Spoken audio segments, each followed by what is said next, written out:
हाँ तो यार भाई लोग कैसे हो ओपी यार। तो भाई लोग आज हम लोग बात करेंगे कंट्रोवर्सी के बारे में जो भी हाल ही में हुई है। तो यार सबसे पहले तो मैं आपको कंट्रोवर्सी के बारे में समझा देता हूँ, उसके बाद अपना ओपिनियन दूंगा और उसके बाद अपना थोड़ा सा ज्ञान दूंगा। तो चलो शुरू से शुरू करते हैं। तो देखो सीन ऐसा है कि हमारी एक स्टैंड अप कॉमेडियन है जिनका नाम है अग्रिमा। इन्होंने आज से तकरीबन 1-2 साल पहले एक स्टैंड अप एक्ट किया था जिसमें इन्होंने एक पर्टिकुलर जगह पे एक पर्टिकुलर पार्ट पे हमारे छत्रपति शिवाजी महाराज जी के ऊपर एक जोक मार दिया था। बेसिकली कुछ लोगों का कहना है कि ये जोक उनके ऊपर था ही नहीं, ये गवर्नमेंट के ऊपर था या उनसे रिलेटेड जोक था। अब इस चीज के ऊपर मैं अपना कोई ओपिनियन नहीं देना चाहूंगा, ये चीज मैं आपके ऊपर छोड़ता हूँ, अपने हिसाब से डिसाइड कर लेना।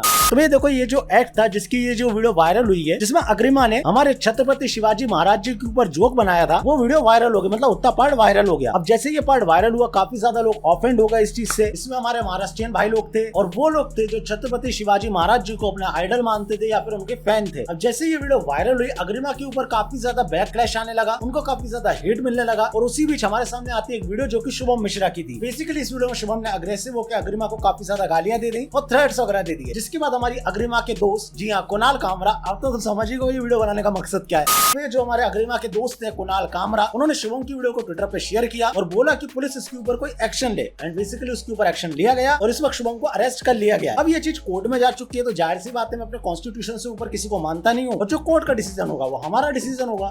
अब जैसे ही शुभम की ये वीडियो वायरल हुई थी सबसे पहले हरकत में आए थे हमारे कुणाल कामरा, और कामरा भाई जहाँ जाए वहाँ पे एजेंडा ना हो, लफड़ा ना हो, ऐसा पॉसिबल है? बिल्कुल नहीं। तो बस आज की इस वीडियो में मैं इसी बारे में बात करूंगा। एंड साथ ही साथ आज मैं पहली बार कर रहा हूँ ये चीज खुल के हमारे सो कॉल्ड लिबरल्स की और so called stand up comedians की आइडियोलॉजी, थिंकिंग और उनके एजेंडे को आपके सामने दिखाऊंगा और कुछ अपने ओपिनियंस दूंगा। तो इतना ओवरव्यू काफी होगा वीडियो का। अब वीडियो को शुरू करते हैं। तो चलो भाई देखो अब मैं क्या करता हूं। सुबह देखो जैसे अग्रिमा की वीडियो वायरल हुई वैसे हमारे कुछ स्टैंड अप कॉमेडियंस भैया ट्विटर पे एक्टिव हो गए और कहने लगे कि इंडिया में फ्रीडम टू स्पीच नहीं है क्या, इंडिया में फ्रीडम टू एक्सप्रेशन नहीं है क्या? है भाई है, सबर रखा करो थोड़ी। देखो भैया एज अ आर्टिस्ट मैं तुम्हारे पॉइंट ऑफ व्यू की रिस्पेक्ट करता हूँ एंड फ्रीडम टू स्पीच का भी सपोर्ट करता हूँ। नाउ पॉइंट इज दैट कि जो अग्रिमा है उसके जो दोस्त है कुणाल कामरा, आपके ये खास दोस्त जो कभी आर्टिस्ट हुआ करते थे, हाल फिलहाल फ्लॉप पॉलिटिशियन है, आप इनको सबसे पहले फ्रीडम टू स्पीच के बारे में बताएं। ये वही बंदा है जो एक ह्यूमर से भरी वीडियो पे, जी हाँ मैं कैरी की वीडियो की बात कर रहा हूं, उस वीडियो में साइबर बुलिंग ढूंढ लाता है और पब्लिक को मैनिपुलेट कर देता है, साथ ही साथ वेरिएशंस भी लगा देता है कि ऐसे जोक मत मारो, वैसे जोक मत मारो। तो भाई लोग जब आपके खास दोस्त इस तरीके की हरकत करेंगे, आर्टिस्टों के आर्टिस्ट की रिस्पेक्ट नहीं करेंगे, सॉरी एक्स आर्टिस्टों के न्यू आर्टिस्ट की रिस्पेक्ट नहीं करेंगे, कैसे फ्रीडम टू स्पीच मिलेगी आपको? कुणाल अगर कैरी के ऊपर रोस्ट बनाने से पहले, एक्चुअली मैनिपुलेट करने से पहले अगर एक बार कैरी को, लक्ष्य को या फिर मेरे को मैसेज डाल देता तो पक्का हम लोग उससे बात करते, उसकी बात को समझते, उसके पॉइंट ऑफ व्यू की भी रिस्पेक्ट करते, क्योंकि उसने हमको एज अ आर्टिस्ट समझाया है। बट नहीं, हमारे कुणाल भैया तो व्यूज के भूखे बैठे हैं। अटेंशन चाहिए, भले ही अपने से 10 साल छोटे बच्चे से लेना पड़े बट लेके रहेंगे। कुणाल मेरे भाई तू फ्रीडम टू स्पीच की बात मत कर, तेरे कारण ही कॉमेडी में बहुत सारे वेरिएशंस आए हैं। एंड मेरे भाई देख, तू कॉमेडियन बन, तू आर्टिस्ट बन, तू पॉलिटिशियन बन, बस इतनी सी रिक्वेस्ट है, बाप मत बना कर, बाप बन के मत समझाया करो कि ये मत करो वो मत करो। सबकी अपनी अपनी आइडियोलॉजी, सबका अपना अपना पॉइंट ऑफ व्यू, तेरी बात क्यों सुनेंगे हम?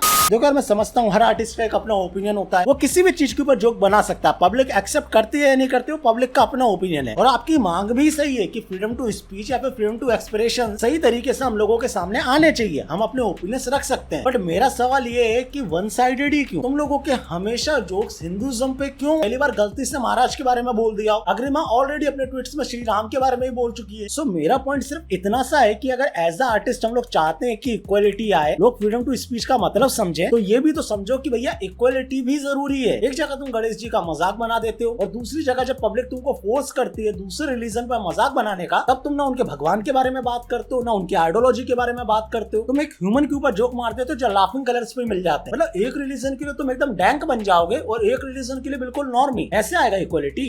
अब वापस आते हैं हमारे भाई कुणाल के ऊपर। देख कुणाल मेरे भाई मुझे बहुत अच्छा लगा, तूने इतना अच्छा स्टेप लिया, लड़कियों को जो लोग सोशली हरेस कर रहे थे तूने उसके ऊपर आवाज उठाई एंड तूने लीगल एक्शन तक करवा दिया। ब्रो मैं सच में तेरे को दिल से अप्रिशिएट करता हूँ इस चीज के लिए। एंड साथ ही साथ आज मैं सारे गिले शिकवे छोड़ के तेरे साथ हाथ मिलाना चाहता हूँ। आज हम दोनों मिलकर इस चीज के ऊपर बात करते हैं, दोनों मिलकर सोशल मीडिया से उन सारे लोगों को हटा देते हैं जो फालतू के नेगेटिव कमेंट करते हैं लड़कियों के ऊपर। तो जैसा तूने शुभम के लिए ट्वीट किया था वैसे ट्वीट अब तू कैनी के लिए कर। इसके सारे स्क्रीनशॉट्स मेरे पास हैं जिसमें ये लोगों की माओ को गाली दे रहा है, सीधा सीधा माँ बहनों को गाली दे रहा है, सारे स्क्रीनशॉट्स हैं, स्क्रीन रिकॉर्डिंग्स हैं।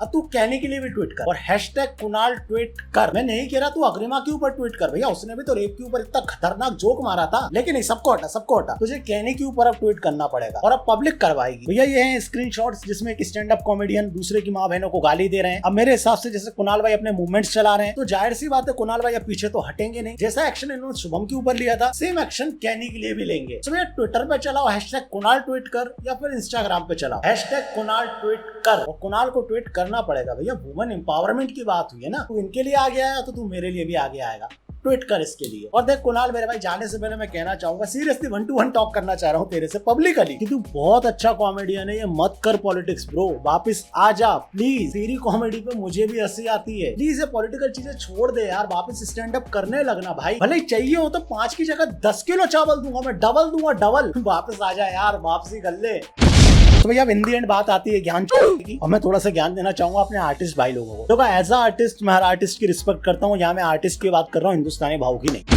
तो एज अ आर्टिस्ट मैं हर आर्टिस्ट की रिस्पेक्ट करता हूँ। वो जोक बनाता है, अगर उसके जोक फनी होते हैं तो उसकी ऑडियंस से, खुद की लॉयल ऑडियंस से उसको एंजॉय करना चाहिए। और अगर वो एंजॉय कर रही है तो शायद इसीलिए वो इस तरीके के जोक्स बना रहा है। बट वो कहते हैं ना, एक मछली पूरे तालाब की मैया चोद देती है। सेम चीज हर जगह। टिकटॉक पे भी इस तरीके के लोग थे जिस कारण टिकटॉक के ऊपर इतना हेट गया। यूट्यूब पे भी काफी सारे ऐसे लोग हैं जिसके कारण यूट्यूब पे हेट स्प्रेड होता है। ऐसे सेम स्टैंड अप में भी काफी सारे लोग हैं जिनके कारण ये पूरे के पूरे स्टैंड अप को गाली पड़ती है। तो अगर सच बताऊं तो मैं खुद जाकिर भाई का, उपमन्यु का, अपने अवस्थी भाई का मैं खुद फैन हूँ यार, मुझे बहुत ज्यादा पसंद आती है इनकी कॉमेडी। बट कुछ लोगों के चक्कर में ना ऐसा लगता है कि सारे के सारे एक जैसे। सो पॉइंट ये है कि अगर हम लोग वाकई में चाहते हैं इक्वलिटी हो, वाकई में फ्रीडम टू स्पीच को सही से समझाना चाहते हैं, या तो कुछ लोगों को हमको बंद कराना पड़ेगा या फिर तुमको इक्वली जोक्स मारने पड़ेंगे। सीधी सच्ची बात है, लोग इस बात से ऑफेंड हो सकते हैं बट ये रियलिटी। अगर लोग अमीश देवगन से ऑफेंड हो रहे हैं तो लोग इनसे भी ऑफेंड होंगे। तुम अपनी फ्रीडम टू स्पीच वाली बात से इन लोगों को नहीं रोक सकते, दोनों विंग ऑफेंड होंगे। जाने से पहले ये चीज मैं बहुत ज्यादा सोच समझ के बोल रहा हूँ। अगर तुम किसी आर्टिस्ट से ऑफेंड होते हो ना तो उसको गाली दे दो, उसको मेंशन करके परेशान कर दो, मुझे प्रॉब्लम नहीं, बट वायलेंट मत। उसकी फैमिली को लेके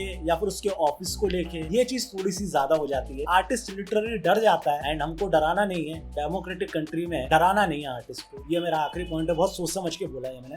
नाउ जाने से पहले this is my humble request कि इंस्टाग्राम पे आ जाओ @सम्राट ऑफिशियल पे। आज कुणाल भाई से हमको ट्वीट करवाना है, मैं ट्विटर पे नहीं हूँ। तुम अगर ट्विटर पे हो तो जाकर वहां पे हैशटैग चलाओ, और अगर इंस्टाग्राम पे हो तो इस वीडियो को हैशटैग कुणाल ट्वीट कर लगा के शेयर करो, मुझे मेंशन करो @सम्राट ऑफिशियल पे। कुणाल ट्वीट करेगा तो ठीक है। मैं यूट्यूब फैमिली, अगर तो वीडियो पसंद आया वीडियो को लाइक करो, शेयर करो, सब्सक्राइब कर, मैं बोलता नहीं, तुम्हारी मर्जी, अच्छा लगेगा कर दोगे। बाकी खुश रहो, हंसते रहो, मिलते हैं नेक्स्ट वीडियो में। मैं हूँ आपका अपना सम्राट एंड हर आर्टिस्ट की रिस्पेक्ट करो। नल्ला रैप गेम का दल्ला, चिल्ला के मत दिखा गल्ला, तेरे से बहुत ज्यादा बिल्ला और हार्ड में फिर से लगना तू नाद में, खोलूंगा आप सारे कांड में, तेरे देखा नहीं तेरे जैसा रांड में। हर जगह दे रही है शो, सस्ते में ले रही है, तू मार्केट डुबा रही है कुतिया, मेरी एक्स नहीं मिली तुझे घर बैठ के मार बेटा मुठिया।